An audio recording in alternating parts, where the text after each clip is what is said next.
આવું આપણે સમજીએ તો એનાથી આત્માની તીખી રુચિ કઈ રીતે થાય? આવું નિશ્ચયથી આ રીતે છે દ્રષ્ટિ અપેક્ષાએ, અને નિશ્ચય વ્યવહાર જ્ઞાનમાં આ રીતે હોય છે, એનાથી આત્માની રુચિ કઈ રીતે થાય? જાણવાથી આ સ્વરૂપ આવું છે આત્માનું, બહારમાં ક્યાંય નથી. આ વિભાવ મારો સ્વભાવ નથી. મારો સ્વભાવ એક નાયક જ છે. આ બધી આકુળતા છે, આ બધા વિભાવ છે, મારો સ્વભાવ નથી. હું ચૈતન્ય એક અનાદિ અનંત છું. એને દુઃખ લાગે, ભવભ્રમણનો થાક લાગે, અને અંતરમાં એક આત્મામાં શાંતિને આનંદ છે એવી એને પ્રતીત થાય, રુચિ થાય, તો એ તરફ રુચિ થાય છે કે વસ્તુનું સ્વરૂપ આવું છે, બધું મારામાં છે, બહાર ક્યાંય નથી.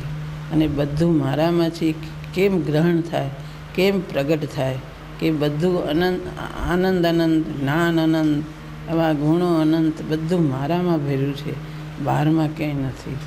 અને એના ઉપર અભેદ ચૈતન્ય ઉપર દૃષ્ટિ કરવાથી, પોતાનું અસ્તિત્વ ગ્રહણ કરવાથી આ પ્રગટ થાય છે.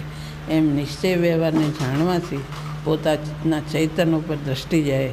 એની જેને જિજ્ઞાસા હોય એને કે આ ભવભ્રમણનો થાક લાગ્યો હોય, વિભાવથી થાક્યો હોય, આકુળતા લાગતી હોય, એનો ઉપાય એમાંથી મળી જાય છે. એને કે એક ચૈતન્ય ઉપર દૃષ્ટિ કરવાથી આત્માનું સુખ અને આનંદ પ્રગટે છે, સ્વાનુભૂતિ પ્રગટે છે. એ આ નિશ્ચય છે, આ વ્યવહાર છે. એમાં સાધક દશા વચ્ચે આવે છે, અને એમાં સાધ્ય એક આત્માને ગ્રહણ કરી અને વચ્ચે આ સાધક દશા હોય છે. એમ નિશ્ચય વ્યવહારની સંધિ જાણે તો એને મુક્તિનો માર્ગ મળે છે.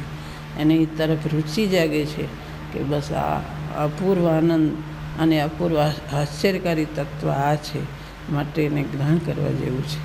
એમ એની ગ્રહણ થાય, એની રુચિ થાય, બધું થાય છે.